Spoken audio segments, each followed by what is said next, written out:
මගේ යාළුවනේ කොහොමද ඉතින් ඔයාලට ඉතින් අද වීඩියෝ එකක් ගෙනාවා. ඉතින් අද කියලා දෙන්නේ ගේමින් PC build එකක් අඩුවට හදා ගන්න පුළුවන්. ඉතින් channel එක subscribe කරලා නැත්නම් subscribe කරන්න CS channel එක. දැනටම වීඩියෝ ගොඩක් දාලා වීඩියෝ 70ට අධික ප්‍රමාණයක් දාලා තියෙනවා. ඉතින් මේ වීඩියෝ බලලා ඔයාලගේ අදහස් කමෙන්ට් කරන්න. වටිනා කියලා හිතනවා channel එක subscribe කරන්න.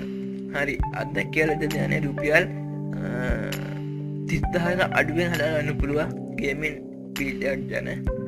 ඉතින් මේකේ ගොඩක් දේවල් මගේ කම්පියුටර් එක්ක සමානයි. ඉතින් මම හදලා තියෙන්නේ මේ වගේ කම්පියුටර් build එකක් තමයි.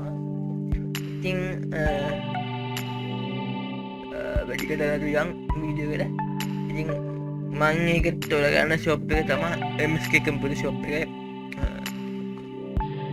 ඒක හොඳයි කියලා මම හිතනවා. ඉතින් කිසිම ගාස්තුවීමක් නෑ මට ඒ shop එකෙන් මට වීඩියෝ කරලා දෙන්න කියලා කියෙන්නේ. ඒකත් channel එකක් තියෙනවා MSK computer shop කියලා. ඉතින් ඒක පොඩ්ඩක් ගිහින් බලලා ඉතින් කැමති නම් මේ shop එකෙන් හදාගන්න පුළුවන් PC එකක්. හරි මම Google එකේ search කරලා MSK computer shop කියලා.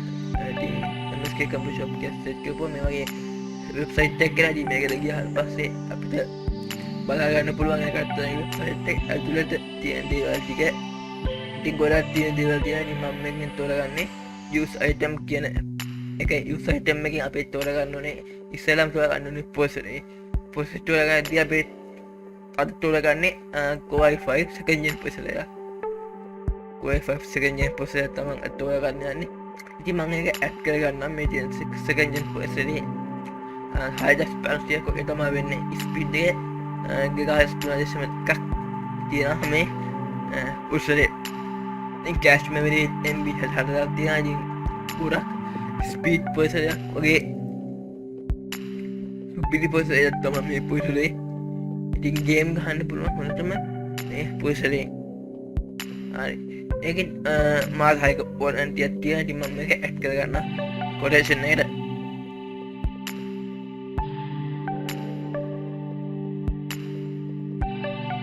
හදු quotation තියෙන ඉතින් මම close කරගන්න. මේ add quotation දාගන්න.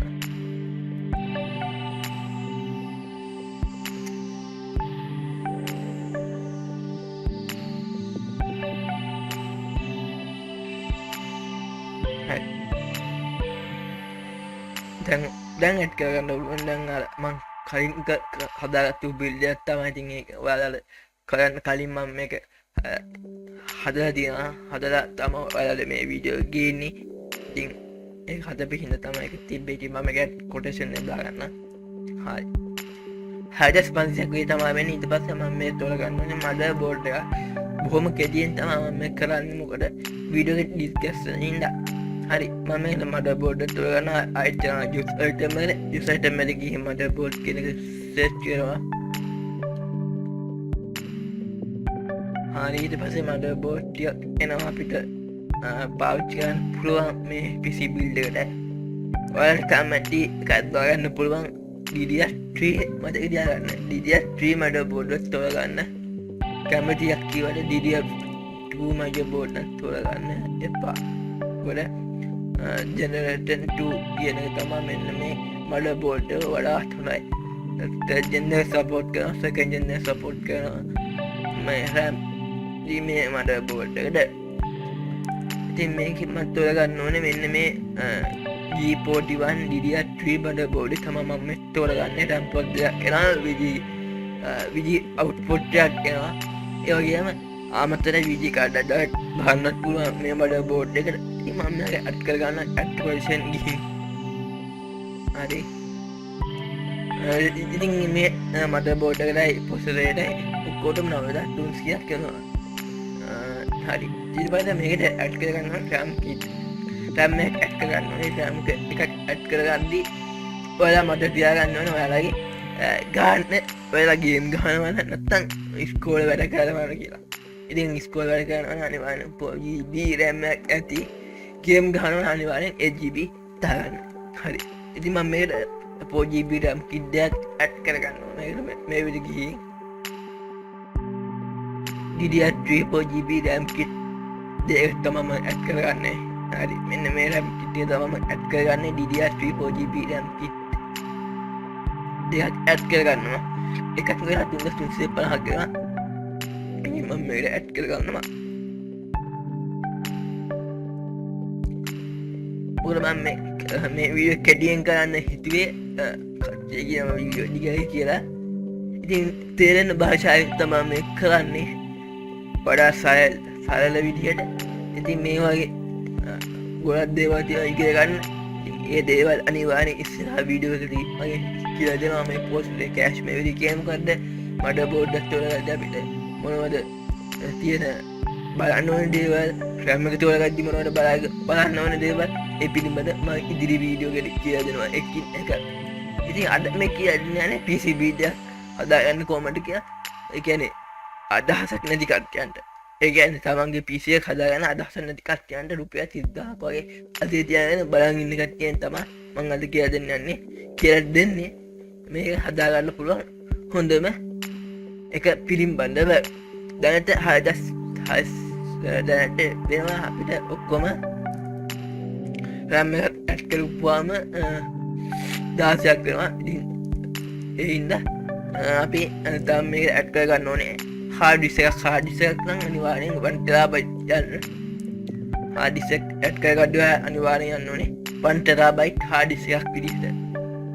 මොකද GB 500 ගන්න දැන් කාලේ වැඩක් නෑ. මොකද GB 500 දැන් ටක් ගාලා පිළිදෙන හින්දා ආයෙත් බඩ දෙනවා සිග්නල්.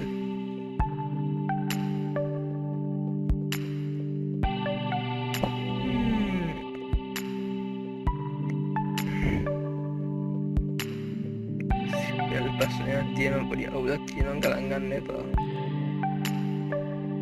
හරි hard disk ඇඩ් කරගන්න තමයි යන්නේ. ඉතින් මම hard disk එක ඇඩ් කරගන්නවා නේ. 1TB hard disk එක ඇඩ් කරගන්නවා. ඉතින් 1TB hard disk එක ඔයාලට පුළුවන් 5700ක් වගේ ගාන ගන්න.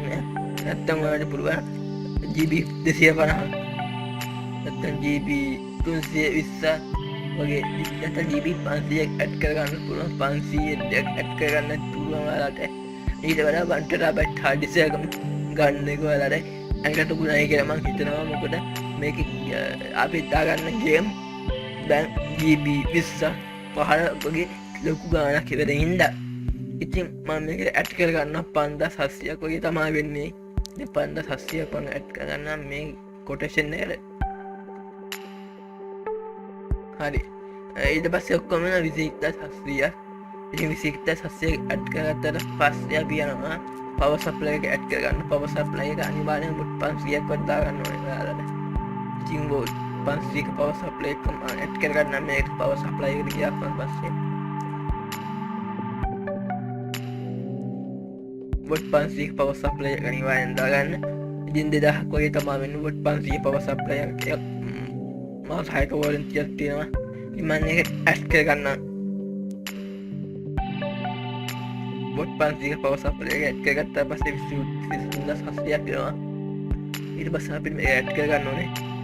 power SSD එක අනිවාර්යෙන් දාගන්න ඕනේ. SSD එක ඇඩ් කරගන්න ඕනේ. කැමති SSD දාගන්න.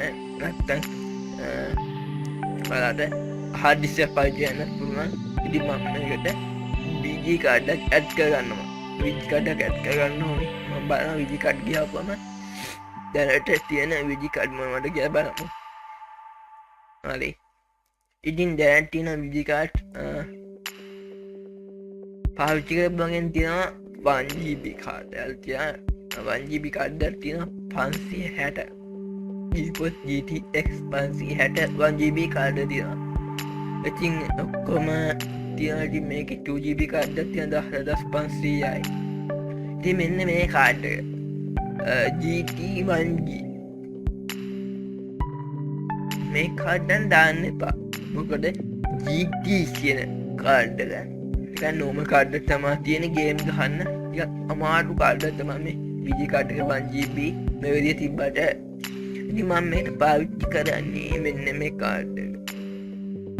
මේ GTX 550 GeForce GTX 550 කියන කාඩ් එක තමයි මම ඇඩ් කරගන්නේ. ඒකට පෑන් එකක් එනවා. නැත්නම් ඔයාලට පුළුවන් මේ කාඩ් එක ඇඩ් කරගන්න GeForce GTX 560 560 හොඳයි. ඉතින් මම මේක ඇඩ් කරගන්න රුපියල් 6000ක වගේ තමයි වෙන්නේ. මාරුස් වලක වොන්ටියකුත් තියෙනවා. 1GB කාඩ් එකක් තියෙන. ඉතින් 1GB මෙවරියක් තමයි තියෙන්නේ. ඔයාලා 2GB කාඩ් එකක් ගන්නවා නම් 17,000ක් යනවා මේ කාඩ් එක 760 2GB කාඩ් එක තියෙන 17,500ක් වගේ තමයි වෙන්නේ.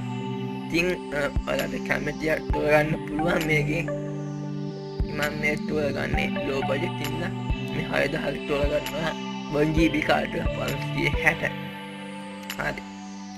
දැන් අපි VG කාඩ් එක ඇඩ් කරගත්තට පස්සේ අපි බලමු දාන්න කොහොමද කියලා අපේ කොටසෙන් වල සම්පූර්ණ බිල්ඩ් එකේ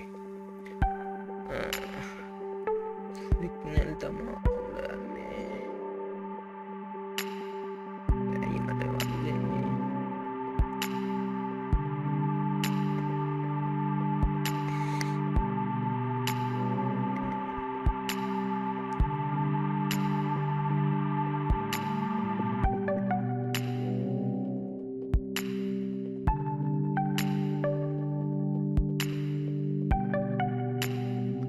හරි.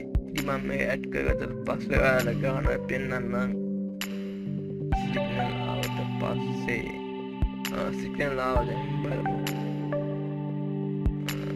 GeForce GTX 560 graphic card 1GB තමයි මම ඇඩ් කරගන්න. මොකද ඔයාලට ලොකු ගානක් වල යන්න පුළුවන් නම් කමක් නෑ. මොකද මේ නැත්තම් මේ 650 ඔයාලට පුළුවන් USB කාඩ් එක ඇඩ් කරලා ඔබේ 7,000 ගේ තමයි වෙන්නේ. ඉතින් මම පුළුවන් ඒක දාගන්න කියලා කියනවා. ඉතින් මම මේක ඇඩ් කරගන්නේ වෙන්නේ මේ කාඩ් එක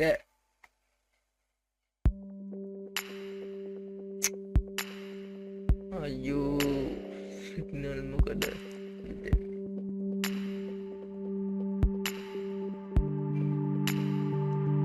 යෝනම් අත් මම මුලට ආවා. ඉතින් GeForce GTX 560 1GB කාඩ් එක මම ඇඩ් කරගන්න ඕනේ. ඉතින් මම ඒක add to quotation දෙනවා. හරි. add to quotation දුන්නාම ඔක්කොම 29,700ක් වගේ තමයි වෙන්නේ මේ ටිකට. හරි. ආඩුම යනවා රුපියල් 35,000ක් යනවා ඒ ජූඩිය දාගන්න ඔයාලට. ඉතින් මම ඒජන් දාලා පෙන්නන්න කේසින් එකක් දාන්න ඕනේ. කේසින් එක දාලා අපි ආඩුම කූලින් එක දාගන්න ඕනේ. Intel 250 පෑන් එක දාගන්න අවුලක් නැහැ. හොඳයි. ඉතින් මේකට මොනිටර් එකක් ගන්න මොනිටර් එකක් ගන්න පුළුවන්. කේසින් එක නම් ඔයාලට 2500ක වගේ පොඩි කේසින් එකක් දාගන්න ඕනේ. කේසින් එක එච්චර බලපාන්නේ නැහැ. ඔයාලා සල්ලි තියනවා ලොකු කේසින් එකක් පෑන් 4-5 දාගන්න පුළුවන්. ඉතින් මේ කොටේෂන් එකට මම ඇඩ් කරගන්නම් කූලින් එක. කූලින් එක ඇඩ් කරගන්න ඕනේ. අනිවාර්යයෙන් කූලින් එක ඇඩ් කරගන්න. කූලින් එකේ මේ වගේ 500ක එකක් ගානේ නැත්තම් 700ක හොඳ කූලින් එක Intel කූලින් එක ඇඩ් කරගන්නත් පුළුවන්. ඉතින් මම මේ Intel කූලින් එක ඇඩ් කරගන්න. හරි. ඒකට ඇඩ් කරගත්ත පස්සේ 3600ක් වගේ තමයි වෙන්නේ. ඉතින් මම ආයෙත් මතක් කරනවා අපි ඇඩ් කරගත්ත දේවල් Intel Core i5 second gen processor තියෙන 6500යි. ඒ වගේම motherboard එකේ තියෙන G41 DDR3 motherboard එක ඒක 2800ක් වගේ තමයි වෙන්නේ. ඊට පස්සේ අපි මේකේ RAM එක දාගත්තා 4GB RAM kit දෙකක් DDR3 ඒක 3350 ඒවා දෙකක් 7000ක් වගේ ඒ ටිකට RAM එක 7000ක් වෙනවා. වගේම 1TB hard disk එකට රුපියල් 5,800ක් වගේ තමයි වෙන්නේ. ඊට පස්සේ gaming power supply එකක් දැම්මා. ඒකට රුපියල් 2000ක් වගේ තමයි වෙන්නේ. වගේම VGA GeForce GTX 560 graphic card 1GB graphic card එක තමයි මම මේ දැම්මේ. ඔයාලට කැමති නම් 2GB එකක් ගන්න පුළුවන්. 17,500ක් වගේ තමයි වෙන්නේ. ඒ කාඩ් එක ඉතින් මේක රුපියල් 6000ක් වගේ තමයි වෙන්නේ. ඊට පස්සේ අපි ඇඩ් කරගත්තා Intel cooling බෑන්ඩ් එකක් ඉතින් පොස්ලේ කුල් කරගන්න මේ ටිකට කේසින්න නැතුව මේ ටිකට පුුණා චිත්තා සාහසියක් පාට කේසින්න දාපුවම 33,000කට වගේ ඔයාට මේ පිසිබීඩ හදාගන්න පුළුවන් හොඳට ගේම් ගන්න පුළුවන් ලෝ මීඩියම් දාලා හරි අදට වීඩියෝ එක ඔයාට දැනගත්ත අනිවාර්යෙන් කමෙන්ට් එකක් දාන්න ලයික් එකක් කරන්න ඉතින් මේ දෙයක් දැනගත්තන් අනිවාර්යෙන් ෂෙයා පාරක් දාන්න channel එක subscribe කරන්න අපිට දෙන බෙල් එකෙන් click කරන්න මේ වගේ වීඩියෝ එකක් නැවත හමු වෙමු එහෙනම් සුබ දවසක් වේවා ඔයාලා හැමෝටම ආයෙත් වීඩියෝ එකකින් හමු වෙමු